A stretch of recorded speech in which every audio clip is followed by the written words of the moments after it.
स्वागत है इस नई ट्यूटोरियल में। और आज के इस ट्यूटोरियल में हम लोग पढ़ेंगे और समझेंगे रोल ऑफ द गवर्नमेंट, मतलब सरकार का रोल क्या है।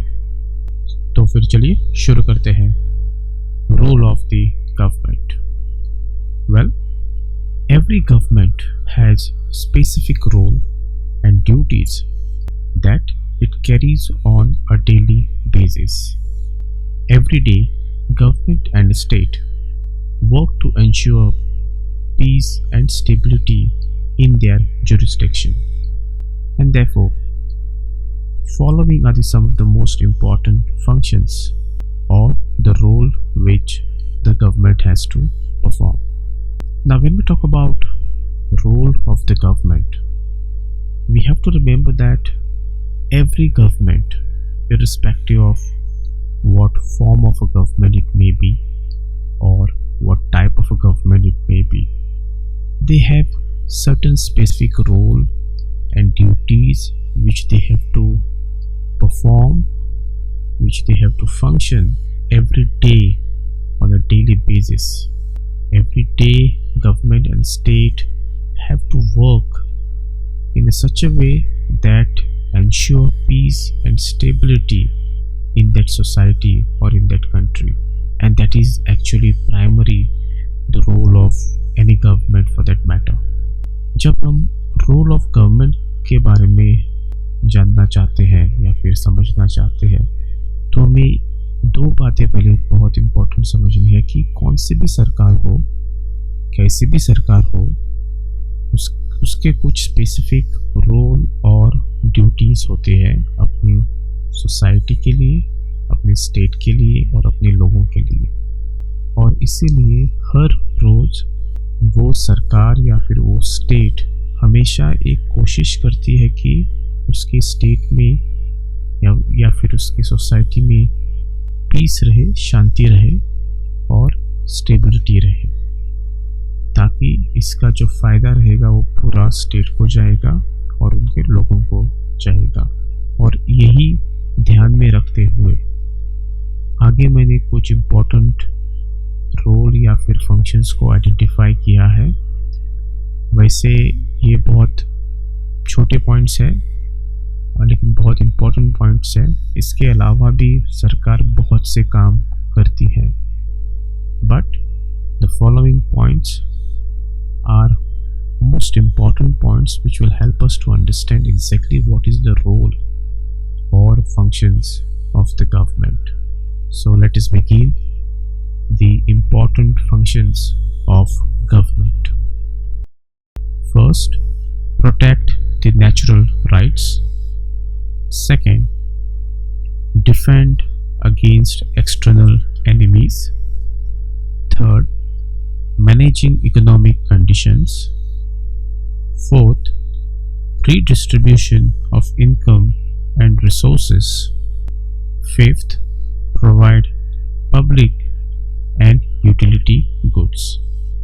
So let us now discuss about these 5 most important functions of the government.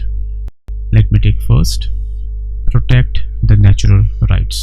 Well, the primary functions of any government are to protect the basic human rights, which includes right to life, liberty, and to possess property.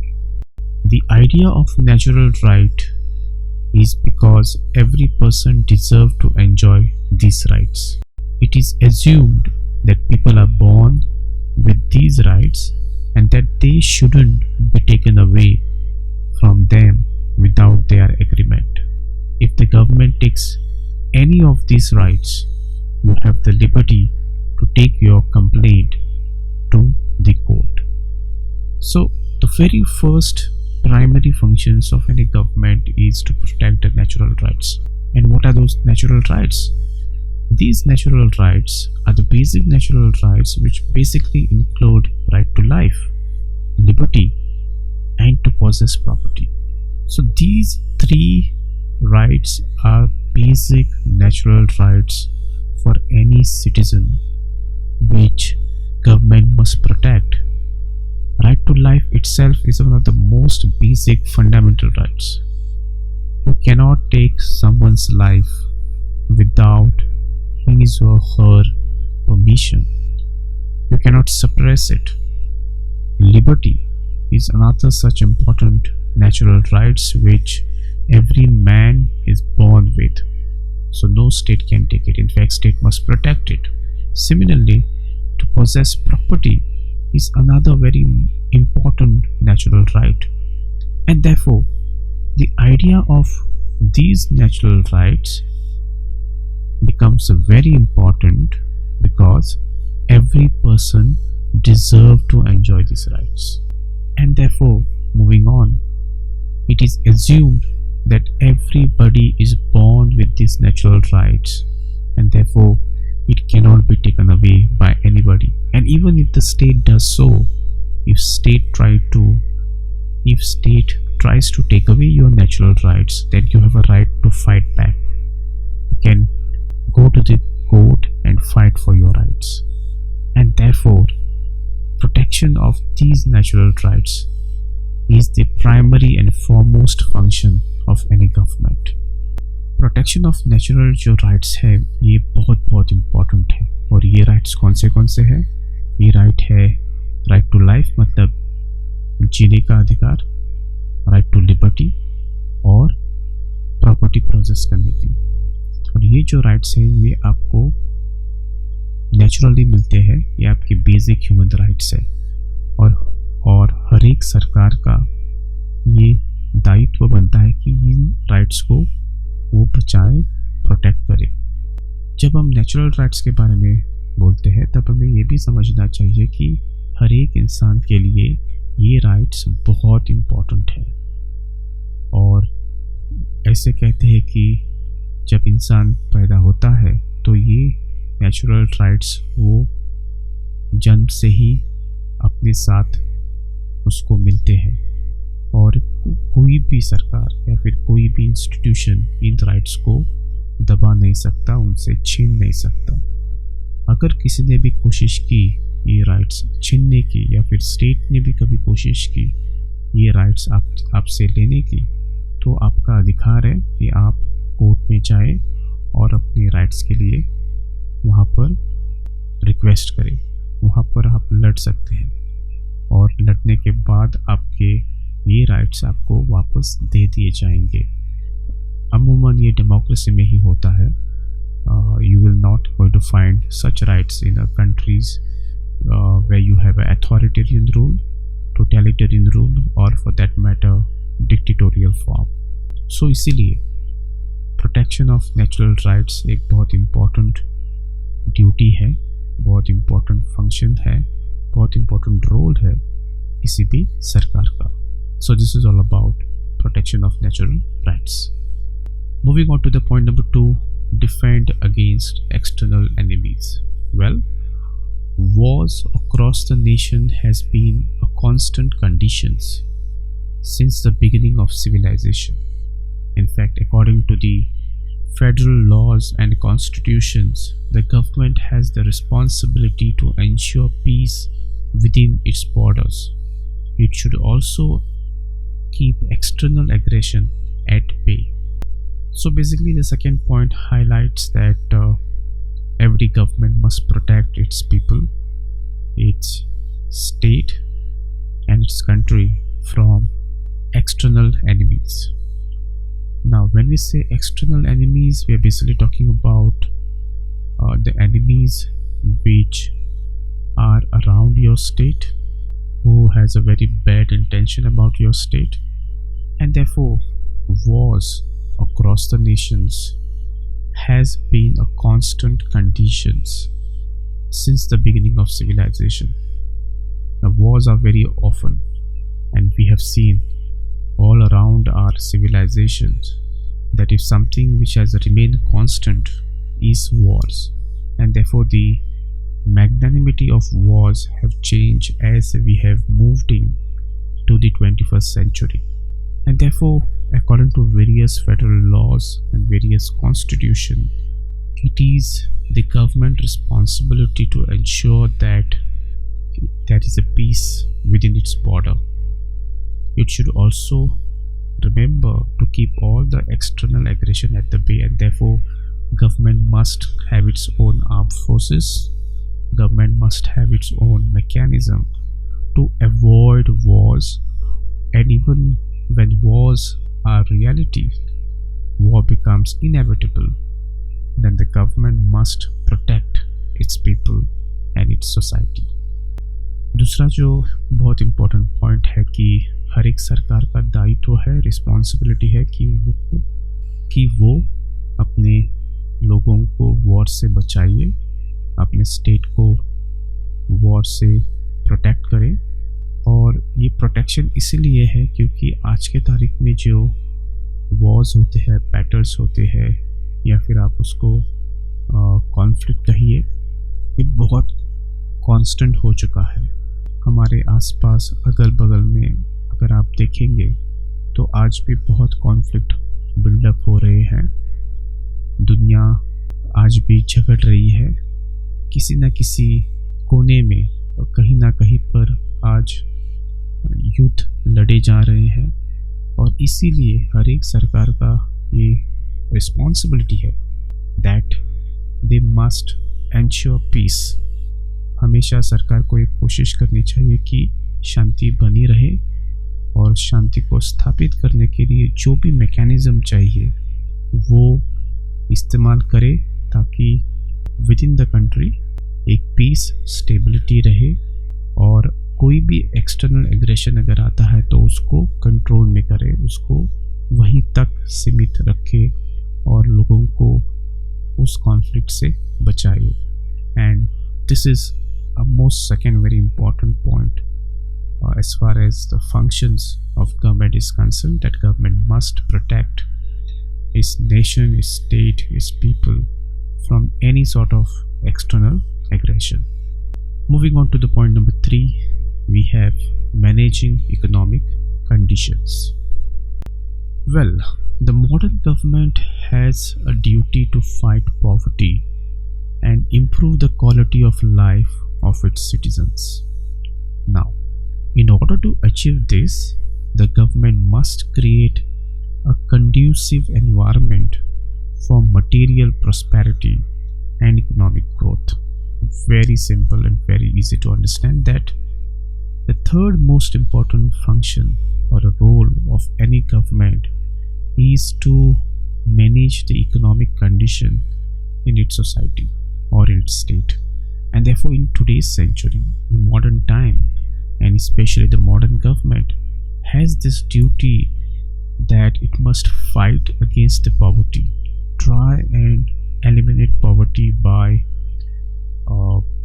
introducing schemes, by introducing various social measures in order to improve the quality of life. Because end of the day, the government must try their best to improve the quality of its own citizens, quality of life especially. And in order to achieve this important quality of life of its citizens, the government must create a conducive environment. The domestic environment, domestic political environment, domestic social environments are very, very important. Because if we don't have a very conducive, very peaceful environment, then economy cannot grow. If we have differences in our society, if we have discrimination within our societies, maybe in the name of a caste, color, creed, gender, religion, then the social structure, the social fabric of any country will be damaged. And once the social fabric and social structure is damaged, then obviously the impact would be on economic growth, and such state will never ever going to have economic growth. And therefore, it is government responsibility that they must create such conducive environment in order to achieve the material prosperity and economic growth. तीसरा जो बहुत important function है सरकार का, कि आज के तारीख में, आज के मॉडर्न इरा में हर एक सरकार में कोशिश करनी चाहिए कि पॉवर्टी, जो गरीबी है, उसको ख़त्म करे, लोगों की जो क्वालिटी ऑफ लाइफ है उसको इम्प्रूव करे।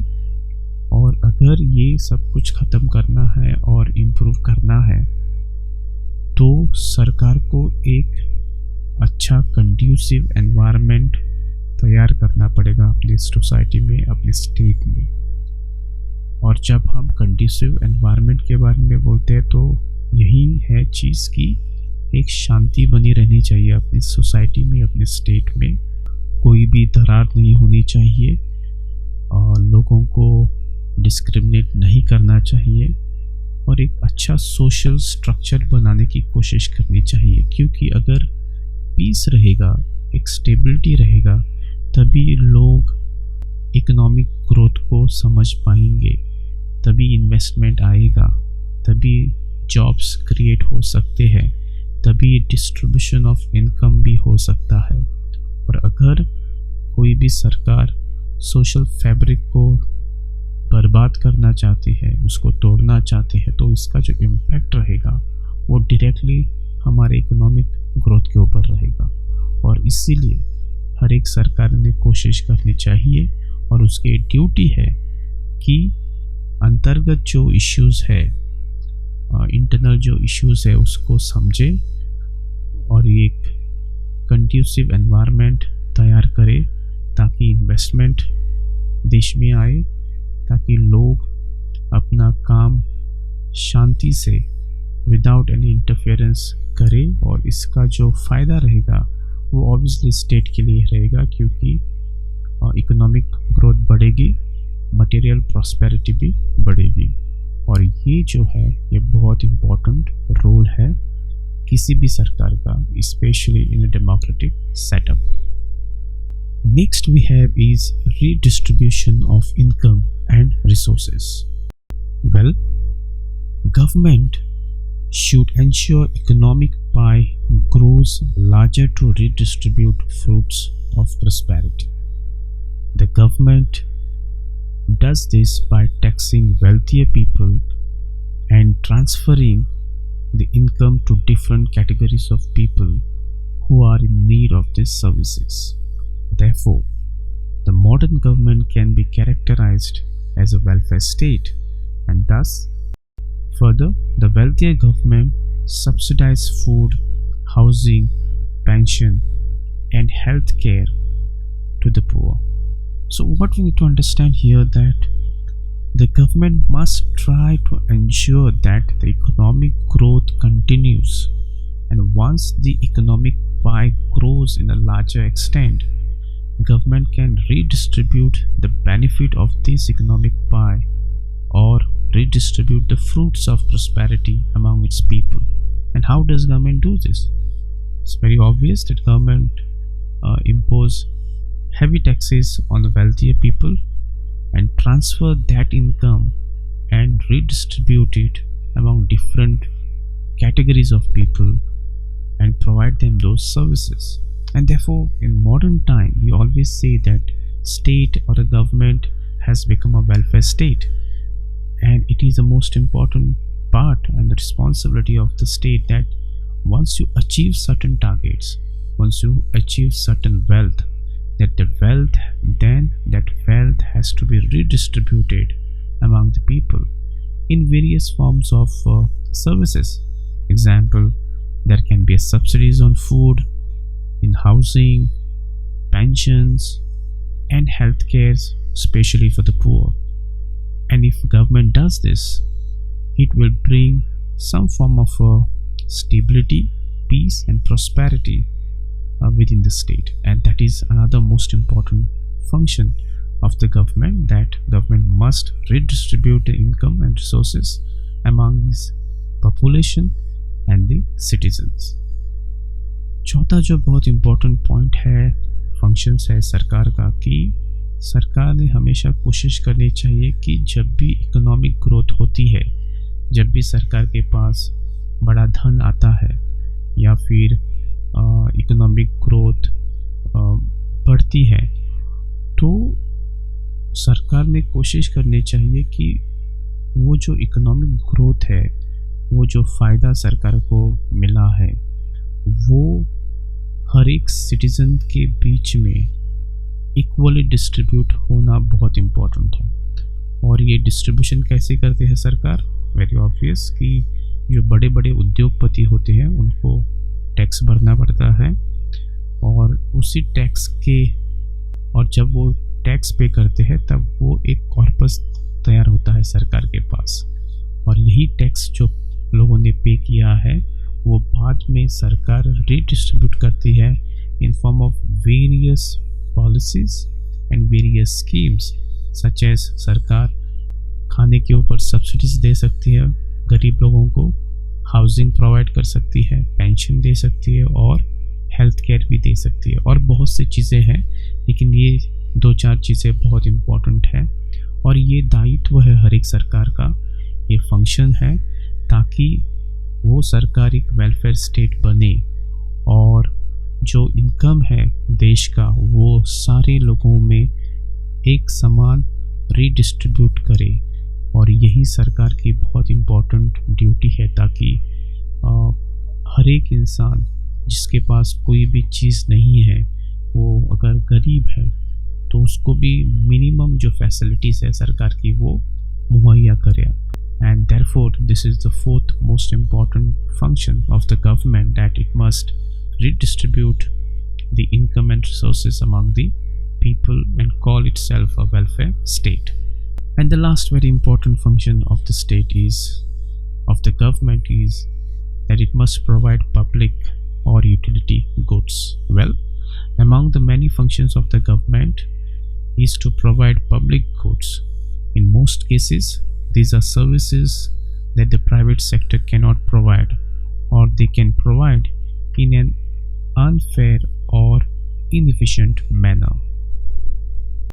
Let us understand why national security is one of the important service which government must do.